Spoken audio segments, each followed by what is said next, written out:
Güzel. Güzel adamsın Zaza. Kill. And he's here. This young man came all the way from Turkey. Thanks so much. Merhabalar, İstanbul Beyoğlu Atlas Sineması'ndayız. New York Long Island Film Festivali'nden en iyi yabancı film ödülünü alan Kürt yönetmen Yunus İmga ile birlikteyiz. Kendisi Vanlı bir sinemacı, 10 yıldır sinema sektöründe yer alıyor ve en sonunda New York Long Island Film Festivali'nden en iyi yabancı film ödülüne layık görüldü. Kısa filmi Öldür filmi bir mafya hikayesini ele alıyor. Anti kahramanların hikayesini ele alıyor. Şimdi filmin yönetmeni Yunus İmga ile birlikte kendisinin yazıp yönettiği bu kısa filmi konuşacağız. Yunus, öncelikle hoş geldin, tebrik ederiz. Seni tanımayanlar için Yunus İmga kimdir? Ne zaman sinema sektörüne atıldın? Ne söylemek istersin? Çok teşekkür ederim, hoş bulduk. Ben 10 yıldır oyunculuk yapıyorum. Asıl mesleğim oyunculuk. İlk bu sene kendi filmimi yazıp yönettim ve yönetmenliğe geçiş yaptım. Tekirdağ doğumlusunuz ama aslen Vanlısınız. Evet, ailem zamanında göç etmiş Tekirdağ'a ama aslen Vanlıyım, Özalplıyım, sınıra doğru. Evet. Şimdi ilk filminiz, ilk yönetmenlik deneyiminiz. Hikaye nasıl başladı, nerede, nasıl çektiniz, ne söylemek istersin? Aslında biraz şöyle, oyunculuk bekleme üzerine kurulu bir hikaye ve ben de 10 yıl boyunca yani iş yaptım, sonra bekledim, sonra bir daha iş yaptım, sonra gene bekledim ve yani bu bekleme faslı artık beni yorduğu için ve kendi hikayemi de anlatmak istediğim için oturup kendi hikayemi yazarak başladım. Sizin de ilginç bir hikayeniz var aslında. İnşaat işçiliği de yapmışsın, hala da yapmaya devam ediyorsun. Bir yandan tiyatro deneyimi, dizilerde, sinemalarda oyunculukla yapıyorsun. Nasıl oldu? Bunların hepsini nasıl yapabildin ve bir yandan inşaat, bir yandan inşaattan kazandığın parayı hatta bu filme yatırdın.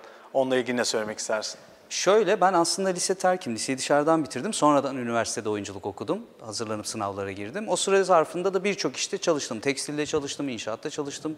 Şimdi inşaatta ustalık yapabiliyorum ve bu bana güzel bir gelir kaynağı sağlıyor. Çünkü ülke çok ucuz değil. Yaşam biraz pahalı. Ben önceden de kazandığım parayı hep tiyatroya yatırıyordum. Bu sene artık tiyatrodansa sinemaya yatırmaya başladım.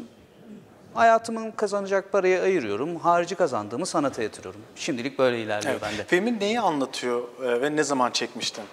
Bu senenin başı ve geçen senenin sonunda çektim. Film aslında iki mafya hikayesi, böyle iki milletin çürük domatesini anlatıyorum aslında. Bir Kürt var, bir Türk var, ikisi de mafya, ikisi de gangster, çok kötü insanlar. Çok rahat insan öldüren, çok rahat kötülük yapabilen insanlar.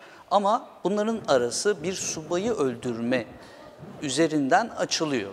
Çünkü yani sıradan bir Kürt-Türk çatışması anlatmak istemedim. Biraz daha bunu detaylı ve farklı bir perspektiften anlatmak istedim. Çünkü çokça yapıldı, çok da güzel yapıldı bu meseleler.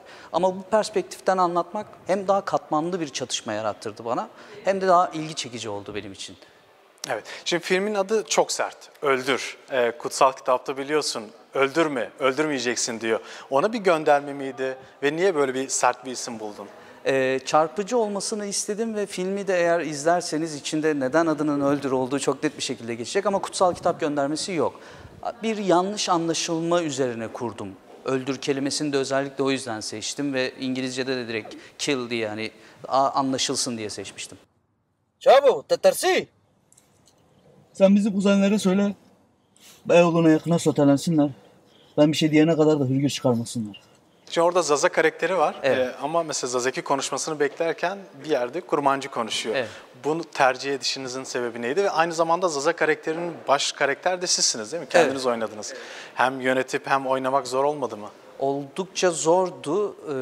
Yani zaten bunların her biri başlı başına büyük bir iş. Ama ben şöyle bir ilerlemeye başladım. Önce kafamda hikaye yazdım. Sonra provalara girdim ve kafamda filmi komple çekip bitirdim. Yani bütün aksları, açıları, planları tasarladıktan sonra sete çıktım. Harici de Zaza karakterinin kurmancı olarak konuşmasına da bir değineyim. Kısa filmde çok fazla değinemedim ama bu Kürtlerin de Zazalar içerisinde yaptığı bir ayrımcılık olduğu için bunu da o şekilde göstermek istedim. Anladım. Peki şimdi festivale gelelim. New York Long Island Film Festivali'nde en iyi yabancı film ödülüne layık görüldünüz. Nasıl bir süreçti? Gittin ödül konuşmasında da yaptın, ödülünü de alıp geldin.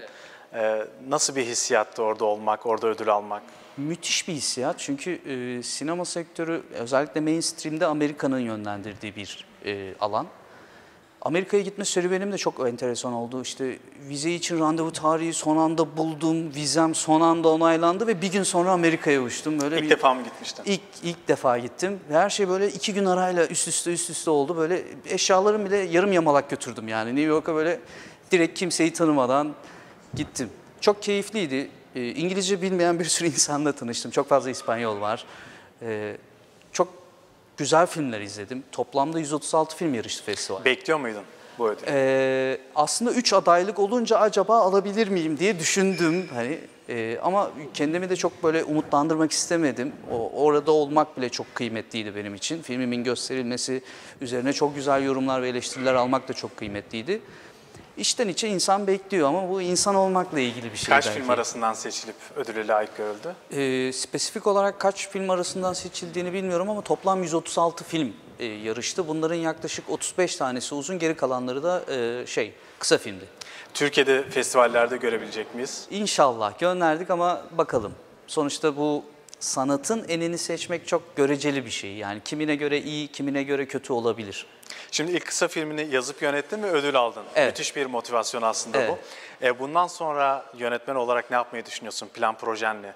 Uzun metraja geçecek misin mesela? Nasıl yapmayı düşünüyorsun? Evet, geçeceğim ama öncesinde kısada biraz daha kendimi pişirmek istiyorum. Şimdi önümüzdeki süreçte Mart ya da Nisan ayı gibi Almanya'da bir kısa film çekmeyi planlıyorum.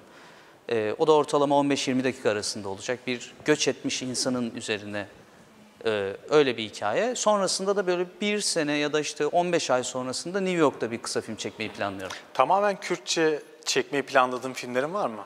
Aslında yok. Çünkü ben biraz sanatı da kendimden yola çıkarak planlıyorum ve bende de Kürtçe tamamıyla yaygın değil. Kürtçe, Türkçe, İngilizce ya da işte eski Türkçe, bunların hepsi böyle bir kozmopolit halde benim içimde barındığı için sanatımı da bu şekilde değerlendirmek istiyorum. Sonrasında uzun metrajda özellikle bir Kürt kızının hikayesiyle bir Kürt çocuğunun, bir Kürt gencinin hikayesini anlatmak istiyorum. Ama orada da yine hani bir motif olarak ve hikayeyi katmanlaştıracak bir şekilde kullanmak istiyorum. Çok teşekkür ederim. Eklemek Ben istediğin bir teşekkür şey ederim. var mı? Çok sağ olun. Sağ olasın. Teşekkür ederiz. Evet, Kürt yönetmen Yunus İmga ile birlikteydik. Kendisi New York Long Island Film Festivali'nden kısa filmi Öldür filmiyle en iyi yabancı film ödülüne layık görüldü.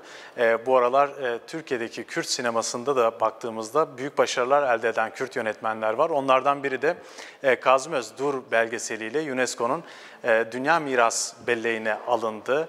Buradan da bu haberi biz duyurmuş olalım. Sonraki programda görüşmek üzere. Kendinize iyi bakın.